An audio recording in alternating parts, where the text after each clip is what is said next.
تفسیر القرآن آج کا سبق سورۃ الحج آیت نمبر 11 سے 14 تک۔ اعوذ باللہ من الشیطان الرجیم، بسم اللہ الرحمن الرحیم۔ وَمِنَ النَّاسِ مَن يَعْبُدُ اللَّهَ عَلَى حَرْفٍ فَإِنْ أَصَابَهُ خَيْرٌ اطْمَأَنَّ بِهِ وَإِنْ أَصَابَتْهُ فِتْنَةٌ انقَلَبَ عَلَى وَجْهِهِ خَسِرَ الدُّنْيَا وَالْآخِرَةَ ذَلِكَ هُوَ الْخُسْرَانُ الْمُبِينُ۔ يَدْعُو مِن دُونِ اللَّهِ مَا لَا يَضُرُّهُ وَمَا لَا يَنفَعُهُ ذَلِكَ هُوَ الضَّلَالُ الْبَعِيدُ۔ يَدْعُو لَمَنْ ضَرُّهُ أَقْرَبُ مِن نَّفْعِهِ لَبِئْسَ الْمَوْلَىٰ وَلَبِئْسَ الْعَشِيرُ۔ إِنَّ اللَّهَ يُدْخِلُ الَّذِينَ آمَنُوا وَعَمِلُوا الصَّالِحَاتِ جَنَّاتٍ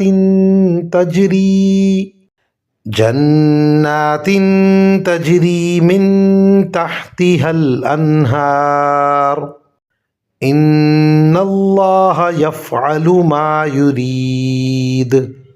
ترجمہ: اور لوگوں میں وہ شخص بھی ہے جو ایک کنارے پر رہ کر اللہ کی عبادت کرتا ہے، چنانچہ اگر اسے دنیا میں کوئی فائدہ پہنچ گیا تو وہ اس سے مطمئن ہو جاتا ہے، اور اگر اسے کوئی آزمائش پیش آ گئی تو وہ منہ موڑ کر پھر کفر کی طرف چل دیتا ہے۔ ایسے شخص نے دنیا بھی کھوئی اور آخرت بھی، یہی تو کھلا ہوا گھاٹا ہے۔ وہ اللہ کو چھوڑ کر ان کی عبادت کرتا ہے جو نہ اسے نقصان پہنچا سکتے ہیں نہ کوئی فائدہ دے سکتے ہیں، یہی تو پرلے درجے کی گمراہی ہے۔ یہ ایسے جھوٹے خدا کو پکارتے ہیں جس کا نقصان اس کے فائدے سے زیادہ قریب ہے۔ ایسا مددگار بھی کتنا برا ہے اور ایسا ساتھی بھی کتنا برا۔ جو لوگ ایمان لائے ہیں اور انہوں نے نیک عمل کیے ہیں، اللہ یقیناً ان کو ایسے باغات میں داخل کرے گا جن کے نیچے نہریں بہتی ہوں گی۔ یقیناً اللہ ہر وہ کام کرتا ہے جس کا ارادہ کر لیتا ہے۔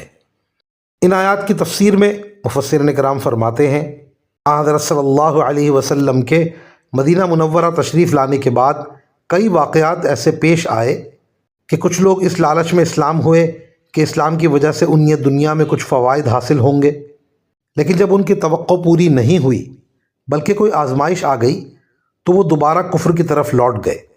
یہ آیت ان کی طرف اشارہ کر رہی ہے کہ یہ لوگ حق کو حق ہونے کی وجہ سے قبول نہیں کرتے بلکہ دنیا کے مفادات کی خاطر قبول کرتے ہیں، اور ان کی مثال اس شخص کی سی ہے جو کسی جنگ میں اس نیت سے ایک کنارے کھڑا ہو گیا کہ دونوں لشکروں میں سے جس کا پلہ بھاری نظر آئے گا اس کے ساتھ ہو جاؤں گا تاکہ کچھ مفادات حاصل کر سکوں۔ سبق یہ دیا گیا ہے کہ اسلام پر عمل اس لالچ میں نہ کرو کہ اس دنیا ہی میں تمہیں کوئی فائدہ مل جائے گا، بلکہ اس لیے کرو کہ وہ برحق ہے، اور اللہ تعالیٰ کی بندگی کا تقاضا یہی ہے۔ جہاں تک دنیا کے مفادات کا تعلق ہے، وہ اللہ تعالیٰ کی حکیمانہ مشیت ہے کہ کس کو دیا جائے، چنانچہ اسلام لانے کے بعد دنیاوی فوائد بھی حاصل ہو سکتے ہیں جن پر اللہ تعالیٰ کا شکر کرنا چاہیے، اور کوئی آزمائش بھی آ سکتی ہے جس میں صبر و تحمل سے کام لینا چاہیے، اور اللہ تعالیٰ سے دعا کرنی چاہیے کہ مصیبت دور فرما کر آزمائش سے نکال دے۔ مزید فرمایا، اصل میں ان جھوٹے خداؤں میں خود تو نہ کوئی فائدہ پہنچانے کی طاقت ہے نہ نقصان پہنچانے کی، البتہ یہ نقصان پہنچنے کا سبب بن سکتے ہیں، اور وہ اس طرح کہ جو شخص انہیں اللہ تعالیٰ کی خدائی میں شریک مانے گا وہ اللہ تعالیٰ کی طرف سے سزا کا مستحق ہوگا۔ جس کا نقصان فائدے سے زیادہ ہو وہ نہ مددگار بنانے کے لائق ہے اور نہ ساتھی بنانے کے لائق، لہٰذا ان بتوں سے امیدیں لگانا حماقت کے سوا کچھ نہیں۔